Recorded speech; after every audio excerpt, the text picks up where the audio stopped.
Ya Allah, dengan sengsara Kristus Putra-Mu Tuhan kami, Engkau telah membebaskan kami dari kematian, warisan dosa pusaka yang diturunkan kepada seluruh bangsa manusia. Perbaharuilah kami menjadi serupa dengan Dia, dan sebagaimana kami membawa dalam diri kami citra manusia duniawi sejak lahir, demikian pula semoga kami membawa citra manusia surgawi berkat daya anugerah-Mu yang menguduskan kami dengan pengantaran Kristus Tuhan kami. Amin. Mari kita duduk dan mendengarkan bacaan-bacaan kitab suci.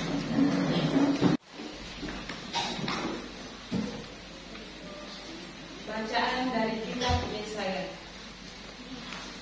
Beginilah firman Tuhan, sungguh hamba-Ku akan berhasil, Dia akan ditinggikan, disanjung dan dimuliakan.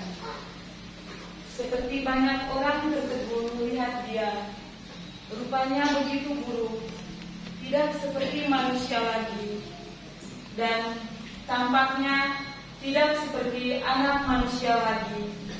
Demikianlah Dia akan membuat tercengang banyak bangsa, dan raja-raja akan mengadupkan mulutnya melihat Dia. Sebab apa yang tidak diceritakan kepada mereka akan mereka lihat, dan apa yang tidak mereka dengar akan mereka pahami. Maka mereka berkata, siapakah yang percaya kepada berita yang kami dengar? Kepada siapakah tangan kekuasaan Tuhan dinyatakan?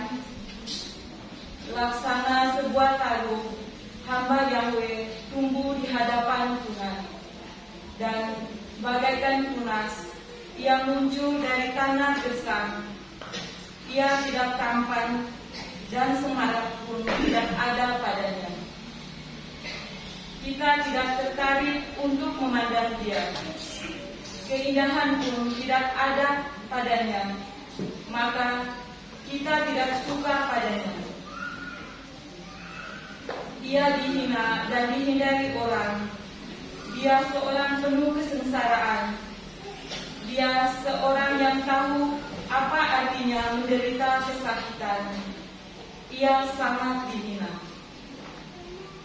sehingga orang menutup mukanya terhadap Dia, dan bagi kita pun Dia tidak masuk hitungan. Tetapi sesungguhnya penyakit kitalah yang ditanggungnya, dan kesengsaraan kitalah yang dipikulnya.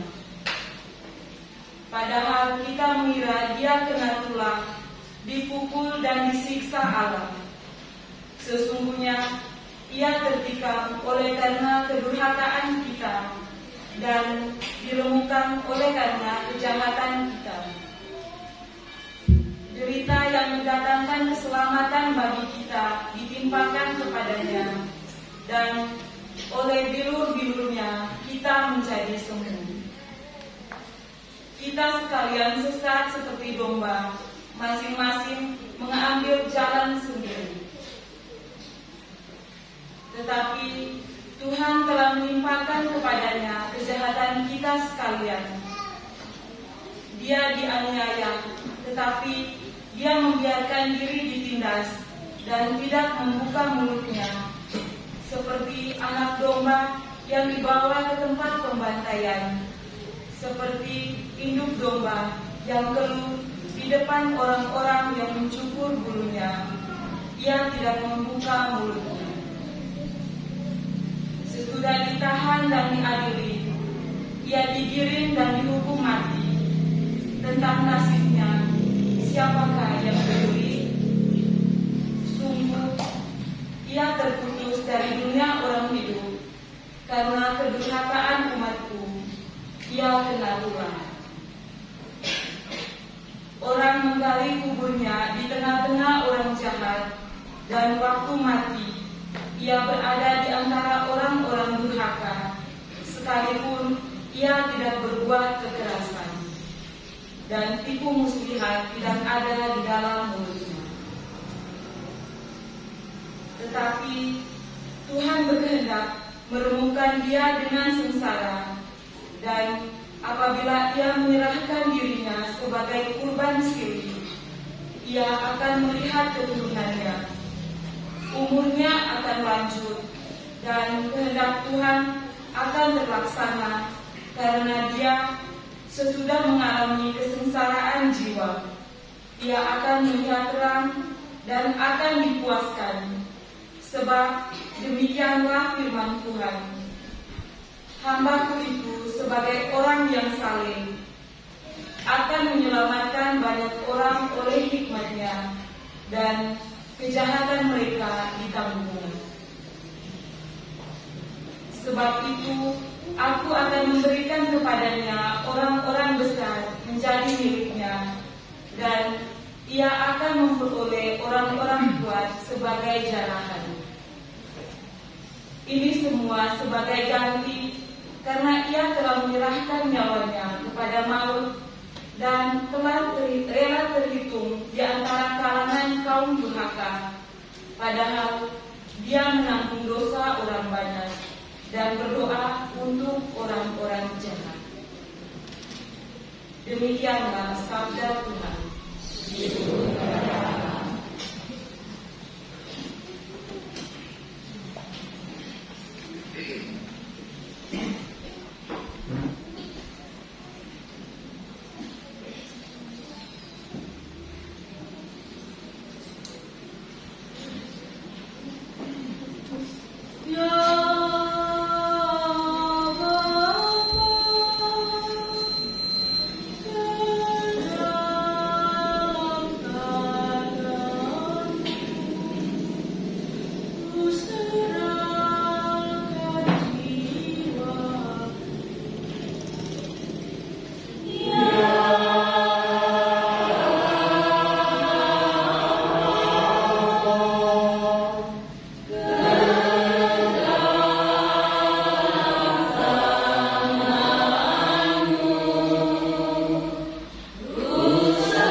dan bebaskan dari orang-orang yang mengejarku.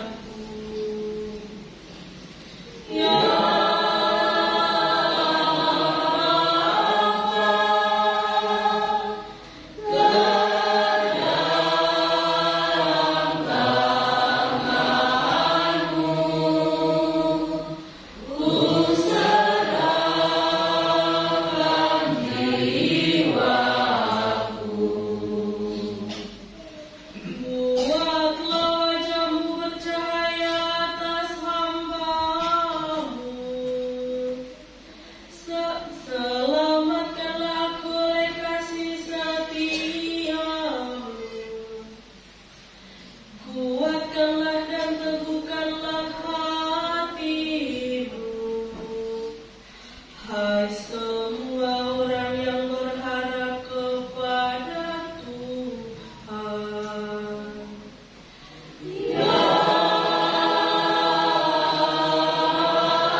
Bacaan dari surat kepada orang Ibrani.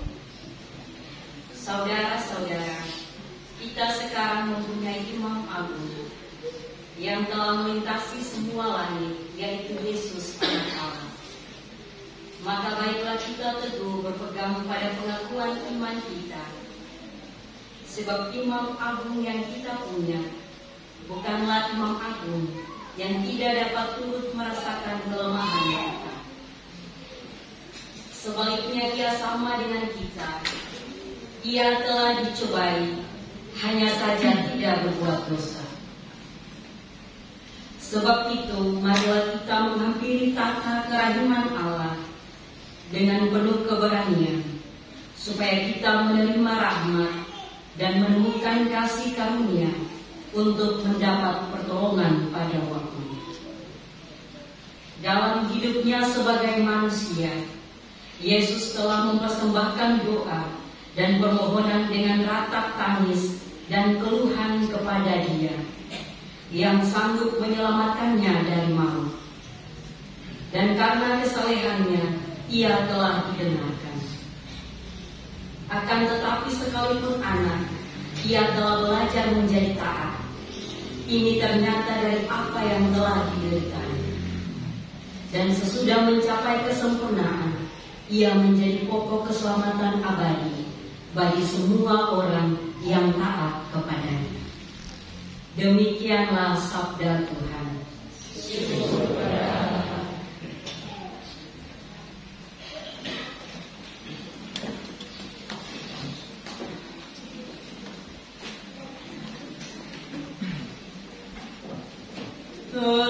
Terpujilah Kristus Tuhan,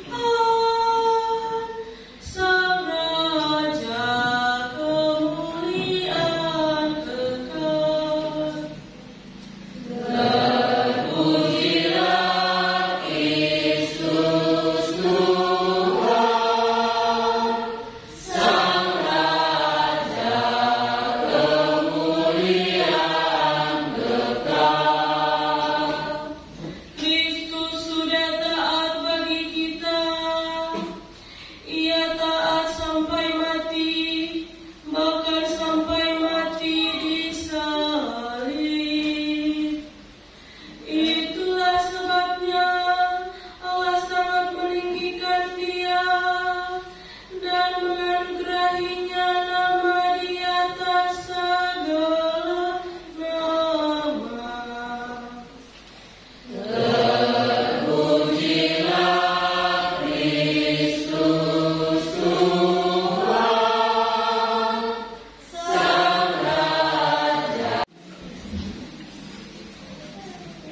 Inilah kisah sengsara Tuhan kita Yesus Kristus menurut Yohanes. Pada waktu itu Yesus bersama-sama dengan murid-muridnya pergi menyeberang lembah Kidron. Di situ ada suatu taman, dan Yesus masuk ke taman itu bersama-sama dengan murid-muridnya. Yudas yang mengkhianati Yesus tahu juga tempat itu, karena Yesus sering berkumpul di situ dengan murid-muridnya. Lalu datanglah juga Yudas ke situ dengan sepasukan prajurit dan penjaga-penjaga bait Allah yang disuruh oleh imam-imam kepala dan orang-orang Farisi. Mereka datang lengkap dengan lentera, suluh dan senjata. Yesus tahu semua yang akan menimpa dirinya, maka ia maju ke depan dan berkata kepada mereka, "Siapa yang kamu cari?" Jawab mereka, "Yesus dari Nazaret." Kata Yesus kepada mereka, "Akulah Dia." Yudas yang mengkhianati Yesus berdiri juga di situ bersama-sama mereka. Ketika Yesus berkata kepada mereka, "Akulah Dia," mundurlah mereka dan jatuh ke tanah. Lalu Yesus bertanya lagi, "Siapa yang kamu cari?"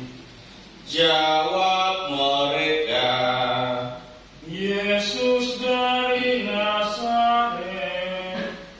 Kata Yesus, "Telah kukatakan kepadamu, akulah Dia. Jika aku yang kamu cari, biarkanlah mereka ini pergi." Demikian hendaknya supaya digenapilah firman yang telah dikatakannya, "Dari mereka yang engkau serahkan kepadaku, tidak seorang pun yang aku biarkan binasa." Lalu Simon Petrus yang membawa pedang menghunus pedang itu, meletakkannya kepada hamba imam besar dan memutuskan telinga kanannya. Nama hamba itu Malkus. Kata Yesus kepada Petrus, "Sarungkan pedangmu itu. Bukankah ku harus minum piala yang diberikan Bapa kepadaku?" Lalu pasukan prajurit serta perwiranya dan penjaga-penjaga yang disuruh orang Yahudi itu menangkap Yesus dan membelenggu Dia. Mula-mula mereka membawanya kepada Hanas, karena Hanas adalah mertua Kayafas, yang pada tahun itu menjadi imam besar. Dan Kayafaslah yang telah menasihati para pemuka Yahudi, lebih berguna jika satu orang mati untuk seluruh bangsa. Simon Petrus dan seorang murid lain mengikuti Yesus.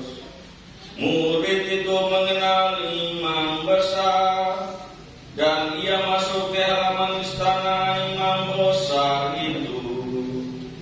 Tetapi Petrus tinggal di luar dekat pintu.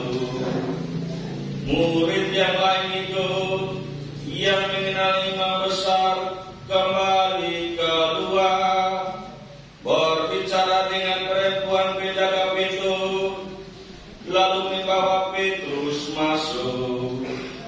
Kata hamba perempuan penjaga pintu itu kepada Petrus, Bukankah engkau juga murid orang itu?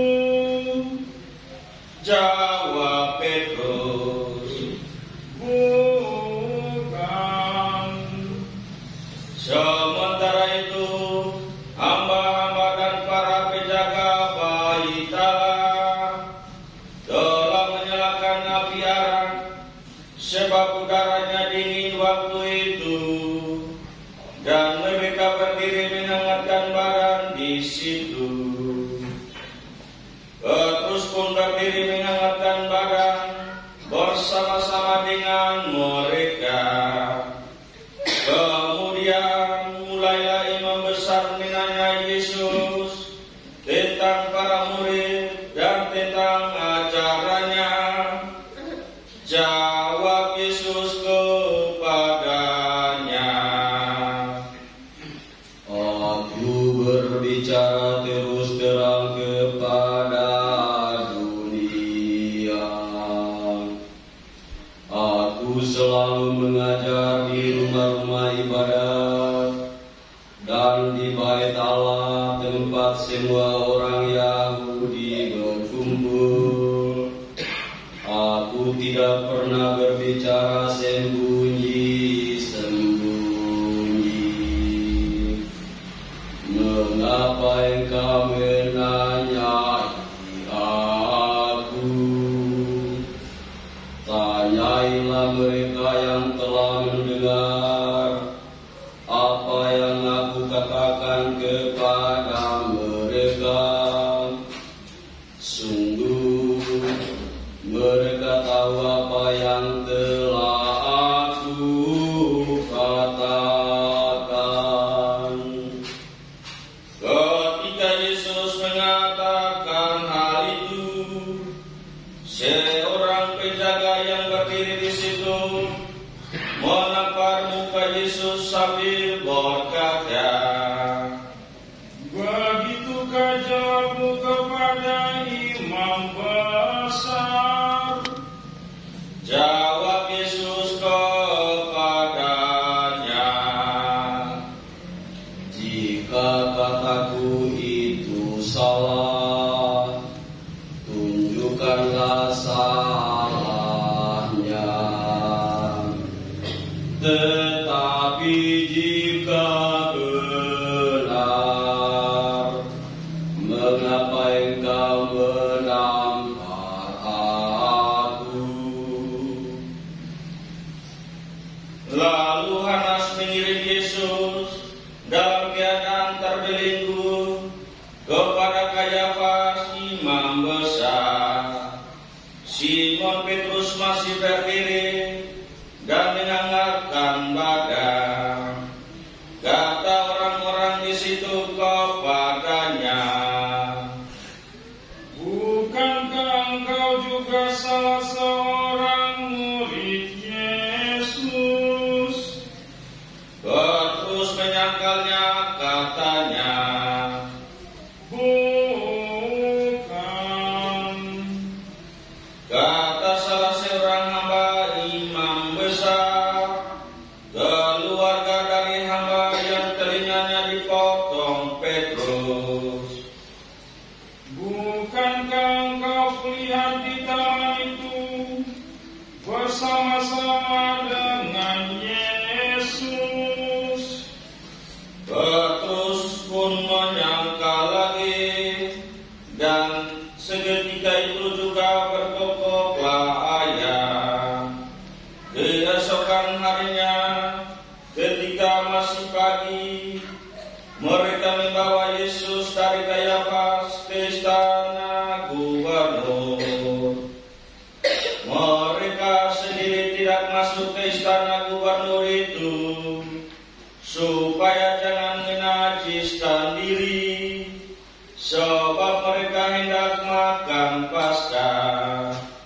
Sebab itu Pilatus keluar menemui mereka dan berkata, "Apakah tuduhan kamu terhadap orang ini?" Jawab mereka kepadanya, "Jika ia bukan seorang penjahat, kami tidak menyerahkannya kepadamu." Kata Pilatus kepada mereka, "Ambillah dia dan hakimilah dia menurut hukummu sendiri." Kata orang-orang Yahudi itu,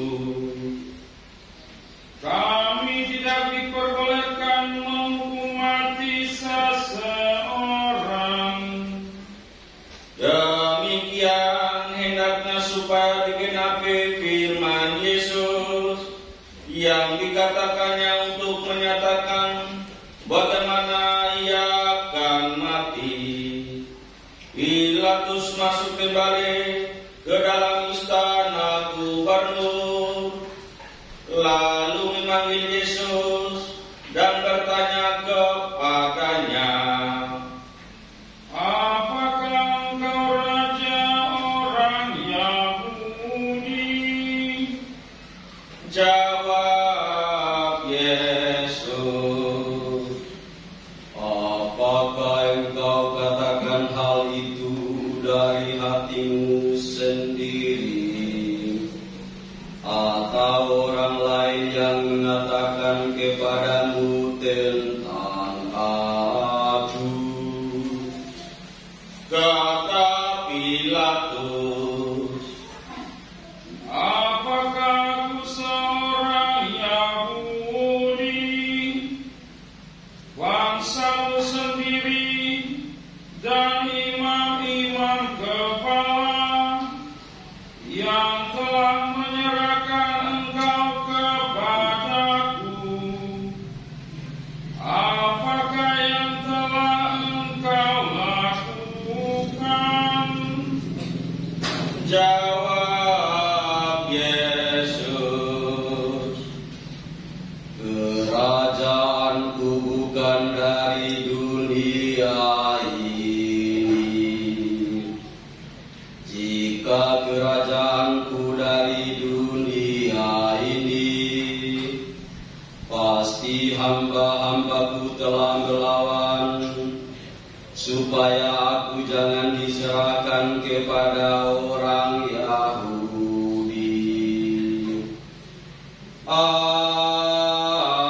Akan tetapi kerajaanku bukan dari sini.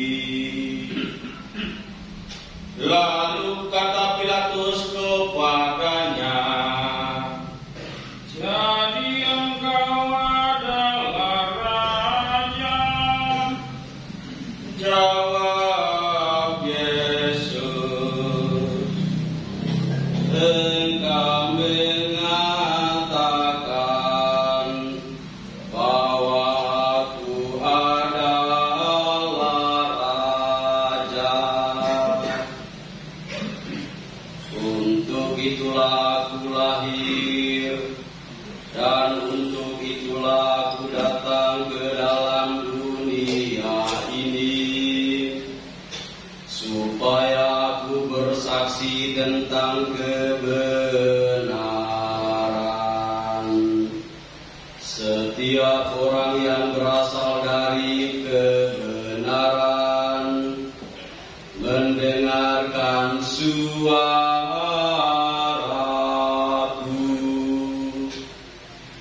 Kata Pilatus kepadanya, apakah kebenaran itu? Sesudah mengatakan demikian, Pilatus keluar lagi menemui orang-orang Yahudi dan berkata kepada mereka, aku tidak menemukan kesalahan apapun padanya, tetapi pada kamu ada kebiasaan bahwa pada Paskah aku membebaskan seorang bagimu. Maukah kamu supaya aku membebaskan raja orang Yahudi bagimu? Mereka berteriak lagi, jangan orang ini, melainkan Barabas. Barabas adalah seorang penyamun. Lalu Pilatus mengambil Yesus dan menyuruh orang menyesat dia. Prajurit-prajurit menganyam sebuah mahkota duri dan menaruhnya di atas kepala Yesus. Mereka mengenakan pakaian ungu kepadanya, dan sambil maju ke depan mereka berkata, salam, hai Raja orang Yahudi. Lalu mereka menampar wajah Yesus. Pilatus keluar lagi dan berkata kepada orang-orang Yahudi, lihatlah, aku membawa dia keluar kepada kamu, supaya kamu tahu bahwa aku tidak menemukan kesalahan apapun padanya. Lalu Yesus keluar bermahkota duri dan berpakaian ungu. Kata Pilatus kepada mereka, lihatlah orang ini. Ketika para imam kepala dan penjaga-penjaga itu melihat Yesus, berteriaklah mereka, salibkan dia, salibkan dia. Kata Pilatus kepada mereka, ambillah dia dan salibkan dia, sebab aku tidak menemukan kesalahan apapun padanya. Jawab orang-orang Yahudi itu kepadanya, kami tidak mempunyai hukum, dan menurut hukum itu ia harus mati, sebab ia menganggap dirinya sebagai putra Allah. Ketika Pilatus mendengar perkataan itu, ia makin takut. Lalu ia masuk lagi ke dalam istana gubernur dan berkata kepada Yesus, dari manakah asalmu? Tetapi Yesus tidak memberi jawab kepadanya. Maka kata Pilatus, "Tidakkah engkau mau berbicara dengan aku? Tidakkah engkau tahu bahwa aku berkuasa untuk membebaskan engkau dan berkuasa juga untuk menyalibkan engkau?" Yesus menjawab, Engkau tidak mempunyai kuasa apapun terhadap aku, jika kuasa itu tidak diberikan kepadamu dari atas. Sebab itu, Dia yang menyerahkan aku kepadamu lebih besar dosanya. Sejak itu Pilatus berusaha untuk membebaskan Yesus, tetapi orang-orang Yahudi berteriak, "Jika engkau membebaskan orang ini, engkau bukanlah sahabat Kaisar. Setiap orang yang menganggap dirinya sebagai raja, ia melawan Kaisar." Ketika mendengar perkataan itu, Pilatus menyuruh membawa Yesus keluar. Lalu dia duduk di kursi pengadilan di tempat yang bernama Litostrotos, dalam bahasa Ibrani Gabata. Hari itu ialah hari persiapan Paskah, kira-kira pukul 12. Kata Pilatus kepada orang-orang Yahudi itu, "Lihatlah rajamu." lalu berteriaklah mereka, "Enyakan dia, enyakan dia, salibkan dia." Kata Pilatus kepada mereka, "Haruskah aku menyalibkan rajamu?" jawab imam-imam kepala, "Kami tidak mempunyai raja selain Kaisar." Akhirnya Pilatus menyerahkan Yesus kepada mereka untuk disalibkan. Mereka menerima Yesus. Sambil memikul salibnya, Yesus dibawa keluar kota ke tempat yang bernama Tempora, dalam bahasa Ibrani Golgota.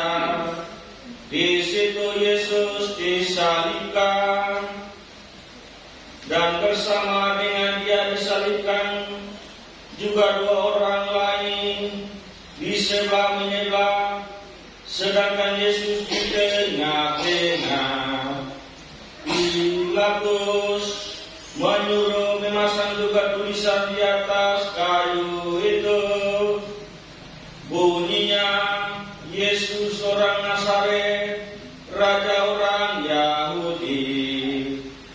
Banyak orang Yahudi membaca tulisan itu, sebab tempat Yesus disalibkan itu letaknya dekat kota, dan kata-kata itu tertulis dalam bahasa Ibrani, Latin, dan Yunani.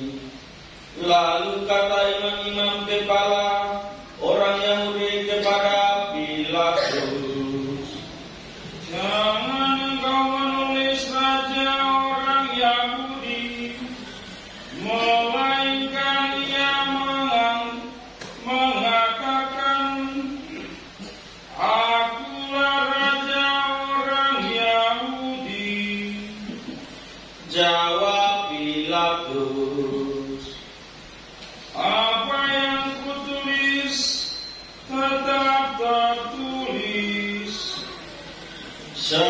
Sesudah prajurit-prajurit itu menyalibkan Yesus, mereka mengambil pakaian Yesus, lalu membaginya menjadi 4 bagian, untuk masing-masing prajurit 1 bagian.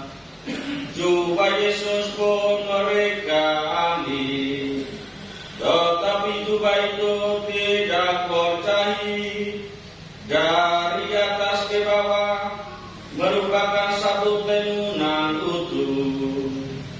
Karena itu mereka berkata seorang kepada yang lain, Janganlah kita membaginya menjadi beberapa potong, tetapi baiklah kita membuang undi untuk menentukan siapa yang mendapatkannya.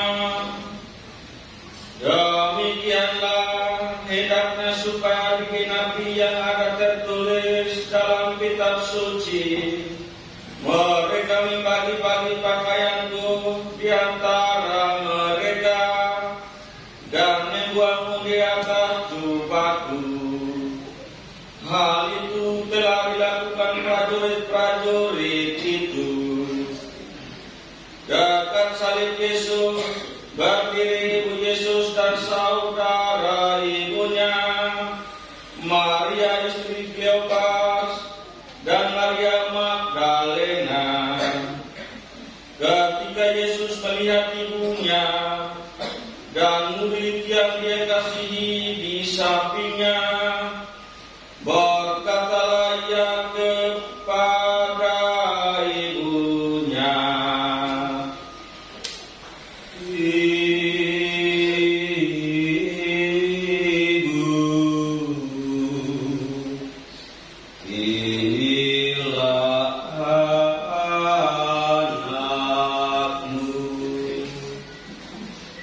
kemudian katanya kepada murid itu, inilah ibumu. Sejak saat itu murid itu menerima Maria di dalam rumahnya. Sesudah itu, karena Yesus tahu bahwa segala sesuatu telah selesai, berkatalah ia, aku haus. Supaya digenapi yang ada tertulis dalam kitab suci, di situ ada suatu bejana penuh anggur rasa. Lalu mereka melilitkan bunga karang pada sebatang hisop, mencelupkannya dalam anggur rasa itu, lalu mengulurkannya ke mulut Yesus. Sesudah meminum anggur rasa itu, berkatalah Yesus, sudah selesai. Lalu Yesus menundukkan kepala dan menyerahkan nyawanya.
hari itu hari persiapan, dan supaya pada hari Sabat mayat-mayat itu tidak tinggal tergantung pada kayu salib, sebab Sabat itu hari yang besar.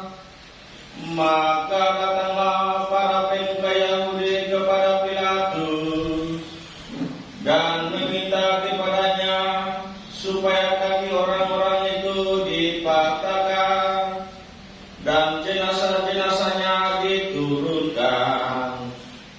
Lalu datanglah prajurit-prajurit dan mematahkan kaki orang yang pertama dan kaki orang yang lain yang disalibkan bersama-sama dengan Yesus.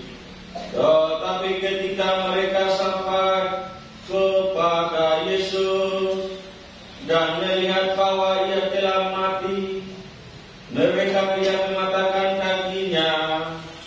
Tetapi seorang dari antara prajurit itu menikam lambung Yesus dengan tombak, dan segera mengalir keluar darah dan air. Orang yang melihat sendiri hal itu bersaksi, dan benarlah kesaksiannya.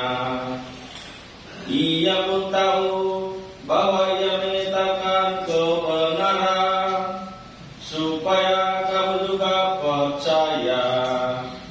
Sebab hal itu terjadi supaya digenapi yang ada tertulis dalam kitab suci, tidak ada tulangnya yang akan dipatahkan.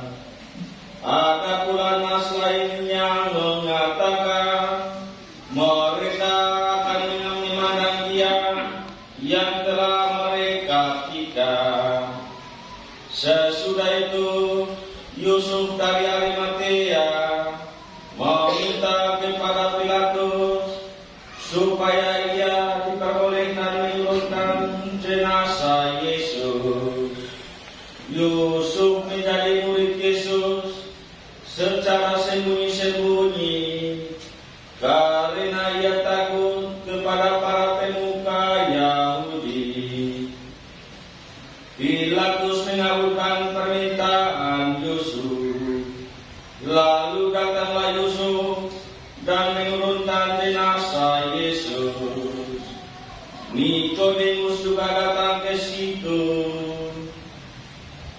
Dialah yang dulu datang malam-malam kepada Yesus. Ia membawa campuran minyak mur dengan minyak harum, kira-kira 30 kilogram beratnya. Mereka mengambil jenazah Yesus, mengapaninya dengan kain lena, dan menguburnya dengan repa-repa menurut adat pemakaman orang Yahudi. Di dekat tempat Yesus disalibkan ada suatu taman, dan dalam taman itu ada suatu kubur baru yang di dalamnya belum pernah dimakamkan seseorang. Karena hari itu hari persiapan orang Yahudi, sedangkan kubur itu tidak jauh letaknya, maka mereka membaringkan jenazah Yesus di situ. Demikianlah Injil Tuhan.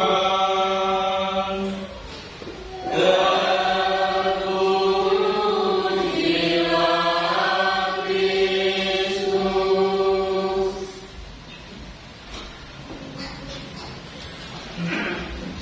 Kristus.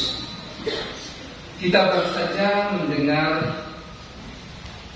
drama penyaliban Yesus, drama sengsara Yesus yang secara manusiawi sungguh-sungguh tidak adil. Bacaan yang tadi kita dengar telah membuktikan bahwa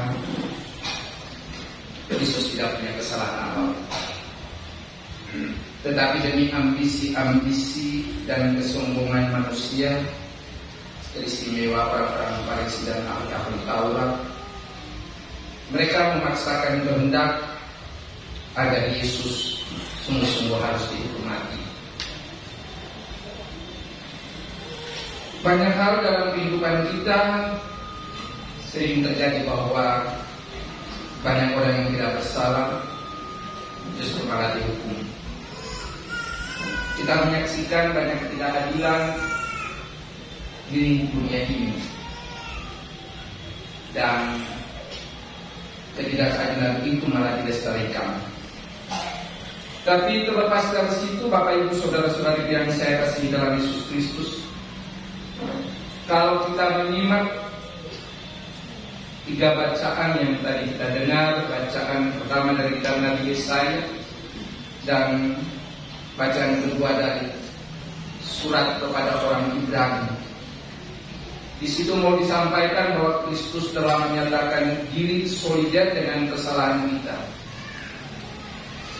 Dia sungguh-sungguh adalah orang yang tidak berdosa, tapi Dia mau mengambil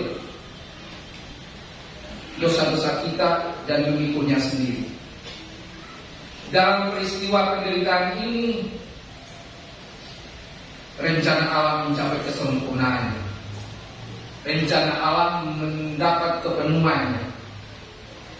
Jalan keselamatan manusia terbuka melalui pengangkatan Kristus dari kehinaan. Tadi dalam bacaan pertama kita dengar, beginilah firman Tuhan, sesungguhnya hamba-Ku akan berhasil.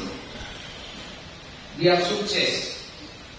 Dia telah memenangkan sekian banyak orang, dan ia akan ditinggikan karena kemenangan atas dosa-dosa umat manusia. Hal itu dipertegaskan dalam bacaan kedua yang dikutip dari surat kepada umat Ibrani. Di situ ia katakan bahwa sekarang kita mempunyai Imam Agung yang telah melintasi semua langit, yaitu Yesus Kristus Allah. Di kayu salib, Kristus sekaligus sebagai imam, salib menjadi altar, dan dirinya sendiri menjadi korban. Jadi di atas kayu salib, Yesus sebagai imam, tapi sekaligus sebagai korban. Ia mempersembahkan dirinya di atas kayu salib sebagai pepulih atas dosa-dosa kita. Dengan pepulihnya atas dosa-dosa manusia, Ia telah melahirkan kita secara baru. Ia melahirkan kita sebagai manusia baru. Kelahiran sebagai manusia baru tentu menuntut konsekuensi baru. Konsekuensi itu adalah hidup selayaknya manusia baru dan meninggalkan manusia yang lama. Hanya dengan menanggalkan kedosaan kita pantas untuk beroleh karya keselamatan berkat bilur-bilurnya, berkat air dan darah yang keluar dari lambungnya. Berhadapan dengan penderitaan maut, Yesus tetap merasakan takut dan ingin mundur. Sebagai manusia, Ia punya kegelisahan tersendiri. Tetapi dalam pertentangan batin itu, justru muncullah kekuatan. Dan kekuatan itu ada di dalam Allah sendiri. Kekuatan itu ada dalam Bapaknya sendiri. Dalam kebimbangan Ia menyerahkan semuanya pada kehendak Bapa. Terjadilah padaku menurut kehendakku, bukan kehendakku. Biarkanlah piala ini berlalu, tapi bukan kehendakku, tetapi kehendak Allah yang harus terjadi. Saat itulah Ia menjadi imam dan kurban yang sempurna. Bapak Ibu Saudara-saudari yang saya kasihi dalam Yesus Kristus, Dia menjadi sumber kehidupan dan keselamatan bagi semua orang yang patuh kepadanya. Karena itu Bapak Ibu Saudara-saudari yang saya kasihi dalam Yesus Kristus, jika Kristus menebus kita, maka sepantasnya lah kita taat kepada kehendak-Nya. Karena Tuhan menghendaki agar kita tidak binasa, tetapi kita beroleh keselamatan berkat ketatan Yesus di salib. Bapak Ibu Saudara-saudari yang saya kasihi dalam Yesus Kristus, marilah kita belajar dari Yesus. Kita taat kepada kehendak Allah. Dengan demikian keselamatan menjadi warisan kita. Semoga.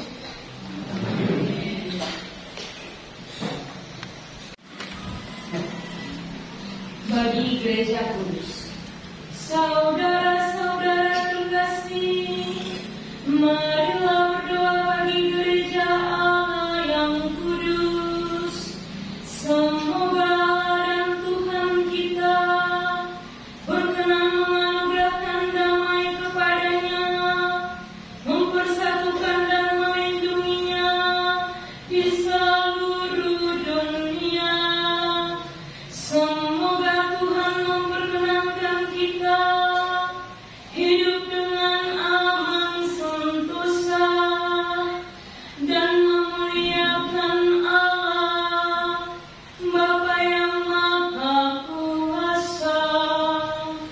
Marilah kita berdoa, berlututlah kita.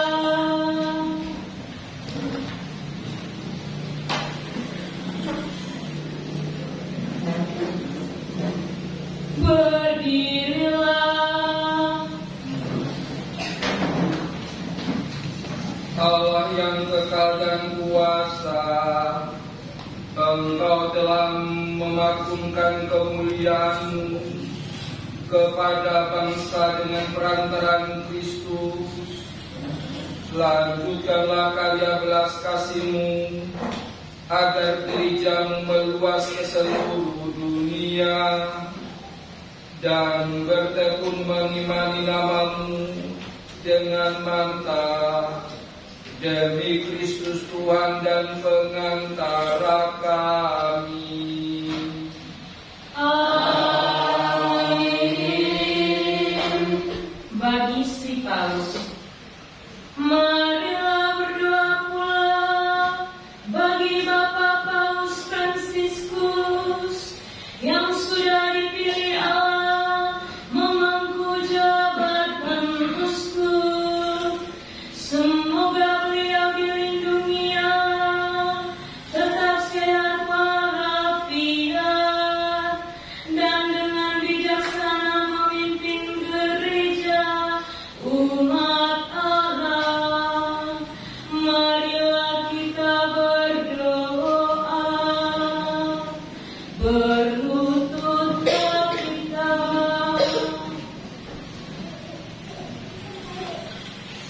Berdirilah. Allah Bapa yang kekal dan kuasa, segala sesuatu yang ada berdasarkan keputusan-Mu. Dengarkanlah doa-doa kami dan lindungilah Imam Agung yang telah Kau pilih bagi seluruh gereja-Mu. Semoga umat Kristen yang dipimpinnya dalam nama-Mu semakin berkembang dalam iman demi Kristus Tuhan dan pengantara kami. Amin. Bagi para pejabat gereja dan segala lapisan umat, marilah berdoa pula bagi uskup kita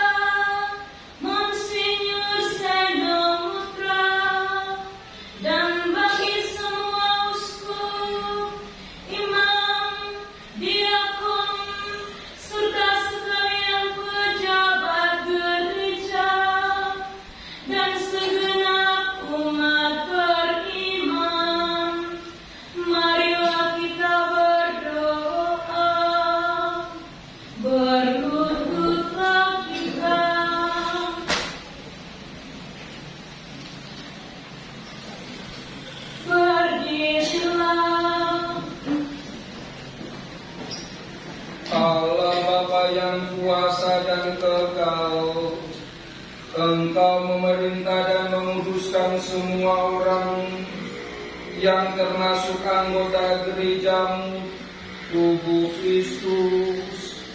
Dengarkanlah kiranya doa kami bagi semua anggota. Semoga masing-masing sesuai rahmat yang Kau anugerahkan kepadanya, mengabdi Engkau dengan patuh, setia, dan penuh iman, demi Kristus, Tuhan dan pengantara kami. Amin.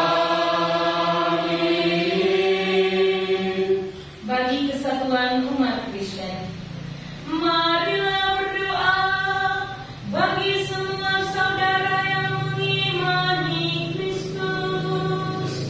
Semoga Tuhan kita berkenan menghimpun mereka yang dengan setia dan jujur berpegang teguh pada kebenaran dalam gerejanya.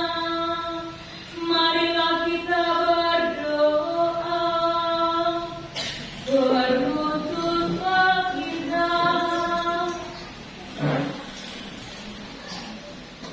berdirilah. Allah Bapa yang kekal dan kuasa, Engkau menghimpun mereka yang tercerai-berai, serta memelihara mereka yang telah bersatu dalam gerejamu. Pandanglah kawanan domba-domba putramu. Semoga semua saudara kami yang Kau kuduskan berkat pembaptisan, Kau persatukan pula dalam iman dan cinta kasih, demi Kristus, Tuhan dan pengantara kami. Amin. Bagi kerukunan umat beragama, marilah berdoa pula bagi seluruh umat beragama. Semoga seluruh umat yang mengimani Allah dengan tulus ikhlas terus mencari kebaikan, kebenaran dan kedamaian. Marilah kita berdoa, berlututlah kita, berdirilah.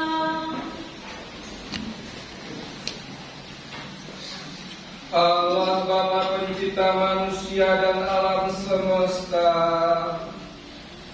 Engkau menghendaki agar semua umat manusia mendapat bagian dalam rumah-Mu.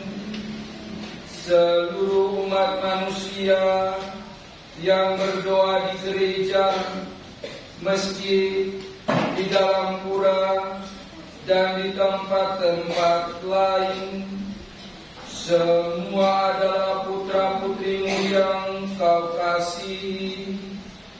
Sudilah Engkau membina kerukunan di antara kami, meskipun dengan cara dan di tempat yang berbeda, karena Engkau hanya satu, ya Allah, Bapa semua manusia.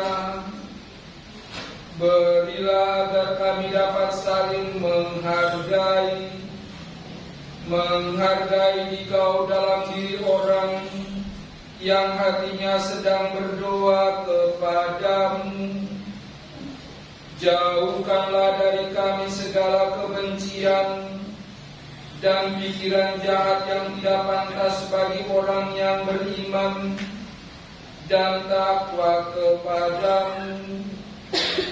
Nyalakanlah dalam hati kami semangat cinta-Mu untuk membangun bersama masyarakat adil, damai dan sejahtera sesuai dengan kehendak-Mu. demi Kristus Tuhan dan pengantara kami.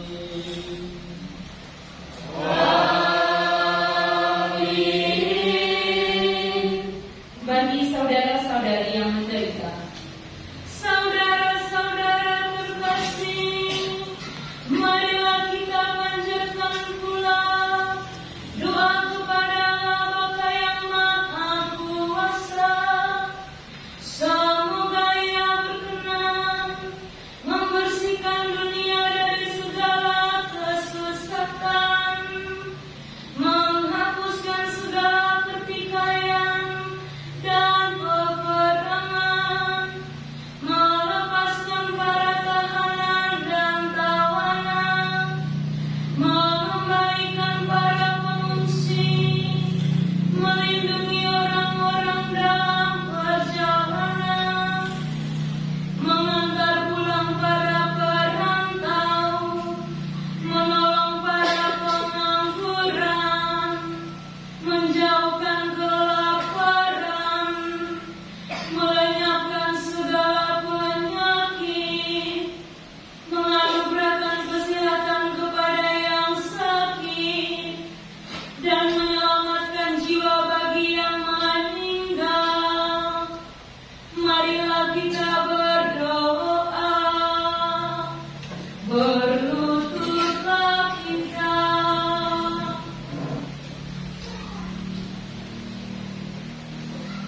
Berdirilah. Allah Bapa yang kekal dan kuasa, sumber penghiburan mereka yang berduka, serta kekuatan para penderita, dengarkanlah doa semua orang yang berseru kepadamu, karena tertimpa kemalangan dan sengsara. Semoga mereka semua bergembira berkat belas kasih dan bantuan rahmat-Mu. Semoga kami mengambil bagian dalam karya keselamatan-Mu. Bangkitkanlah dalam hati setiap umat Kristiani semangat pelayanan yang murni tanpa pamrih, terutama bagi mereka yang menderita dan sengsara, demi Kristus Tuhan dan pengantara kami.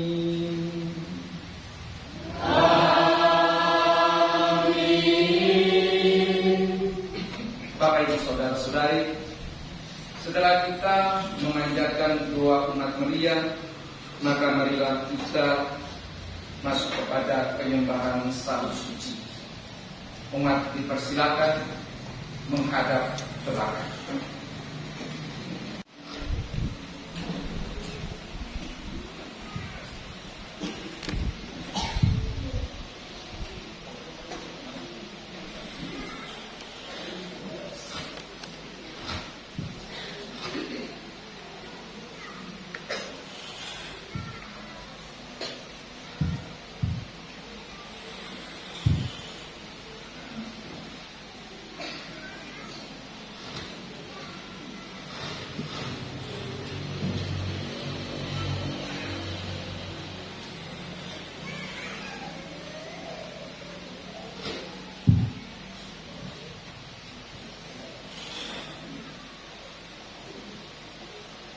Lihat kayu salib,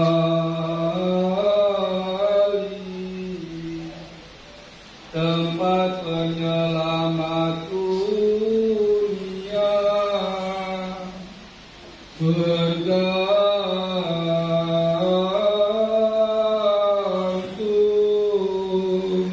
lutut.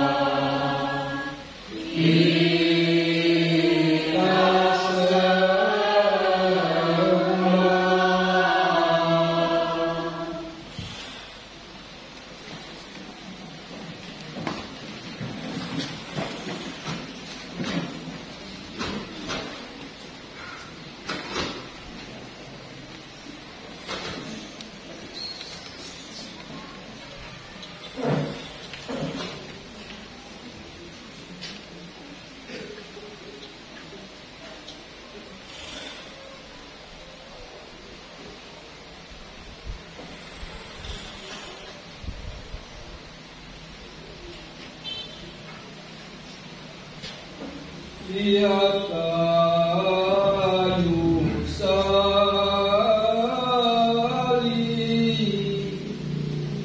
tempat penyelamat dunia,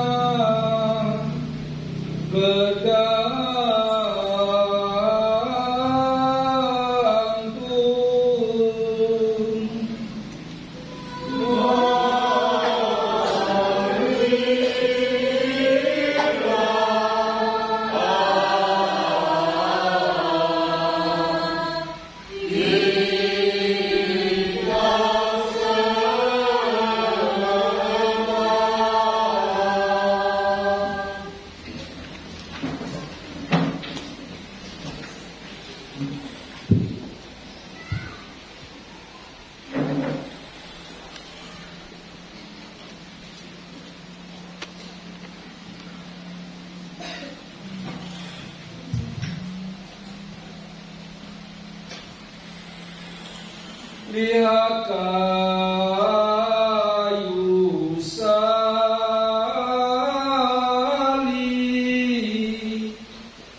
tempat penyelamat dunia,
baris berdua-dua menyembah salib Yesus.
Bapak Ibu, saudara-saudari yang saya kasihi, setelah kita menyembah salib, menghormati salib, marilah kita mengambil bagian di dalam komuni suci bersatu dengan Kristus dalam tubuh. Mari kita berdiri atas petunjuk penyelamat kita dan menurut ajaran ilahi. Maka beranilah kita berdoa. Bapa kami yang ada di surga, dimuliakanlah nama-Mu, datanglah kerajaan-Mu, jadilah kehendak-Mu di atas bumi seperti di dalam surga.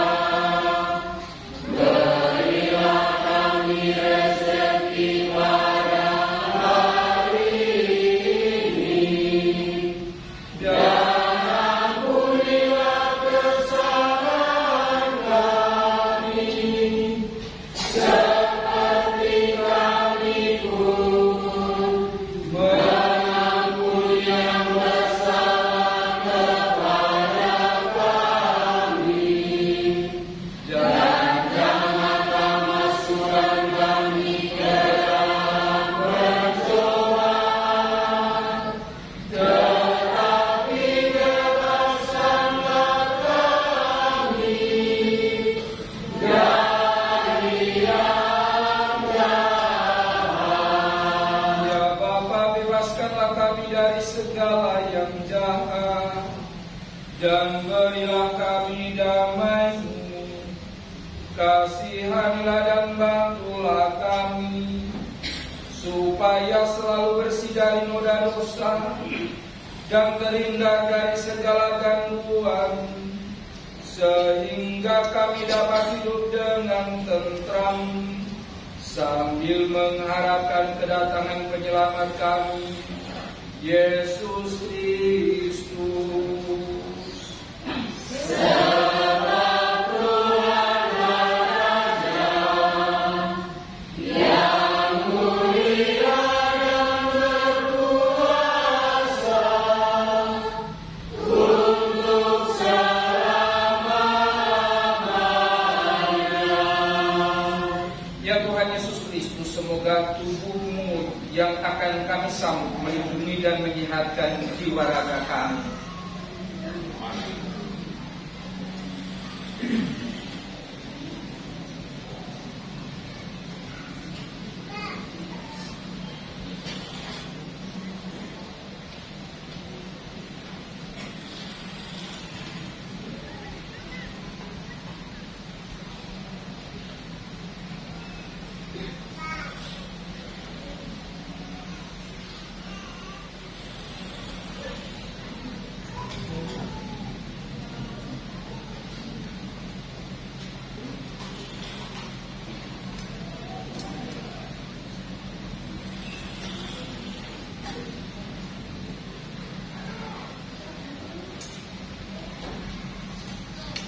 Saudara-saudara terkasih, lihatlah anak domba Allah, lihatlah Dia yang menghapus dosa-dosa dunia. Berbahagialah kita yang diundang ke perjamuan anak domba.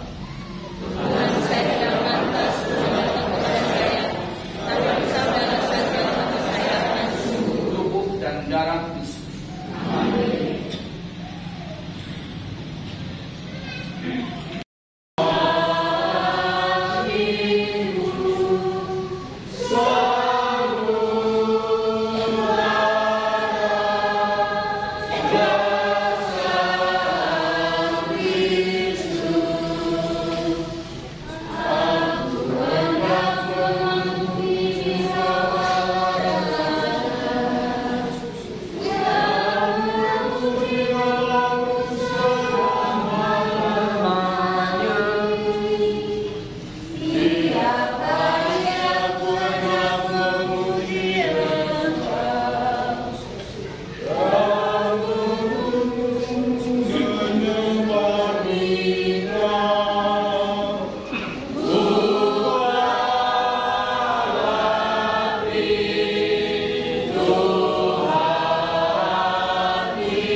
Marilah berdoa.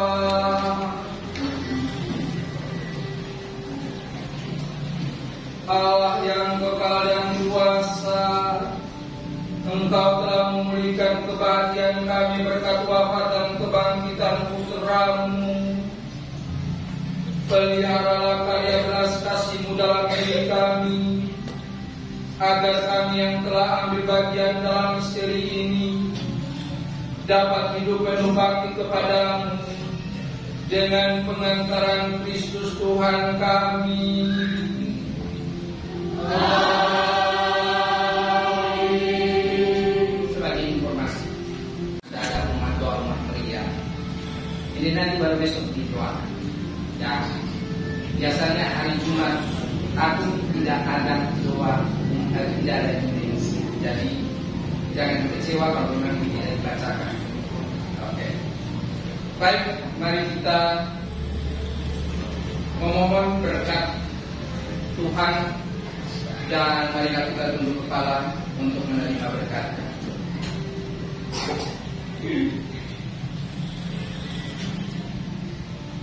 Kami mohon ya Tuhan, semoga turunlah berkat-Mu melimpah ke atas umat-Mu ini yang telah mengenangkan wafat Putra-Mu sambil mengharapkan kebangkitannya. Berikanlah pengampunan, anugerahkanlah penghiburan, tumbuhkanlah iman yang kudus, berikanlah jaminan penebusan yang kekal dengan pengantaran Kristus Tuhan kami. Amin. Bapak Ibu Saudara-saudari, dengan ini perayaan Jumat Agung telah selesai.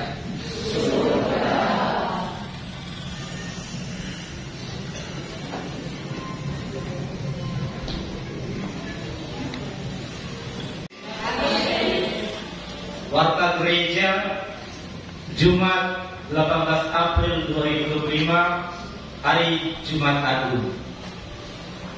Pertama, ucapan terima kasih. Ucapan terima kasih disampaikan kepada Pastor Julius White SPD yang telah memimpin perayaan ibadah pada sore hari ini. Pada para petugas liturgi, KOR dari etnis Tanimbar, lektor, lektris, pemazmur, dan doa umat, serta adik-adik missioner dan seluruh umat yang hadir pada sore hari ini. Berikut jadwal liturgi. Hari Sabtu, hari Injili Paskah, perayaan Ekaristi dilaksanakan pada jam 19.00 atau jam 7 malam dengan petugas liturgi sebagai berikut. Pemimpin ibadah Pastor Julius White SPD, KOR etnis Lobamura, pujian Paskah Arianti Selus, bacaan pertama Diki Tasman, Mazmur pertama Mama Lela, bacaan kedua Weli Rumpaan, Mazmur kedua Abetu Taus, bacaan ketiga Yan Peka, Mazmur ketiga Atta Marono. Dewan Petugas kelompok 4. Berikut himbauan dan informasi.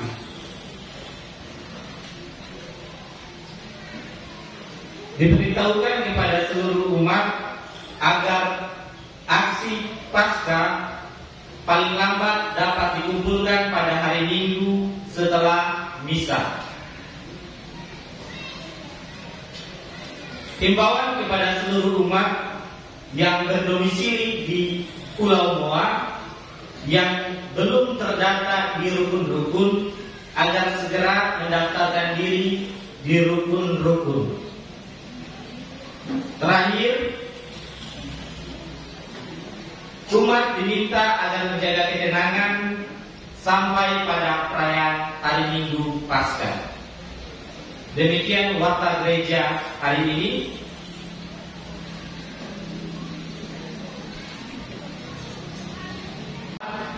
besok wajib umat membawa lilin, dan besok jika ada umat yang membawa air untuk diberkati agar dibawakan lebih awal sebelum perayaan Ekaristi berlangsung.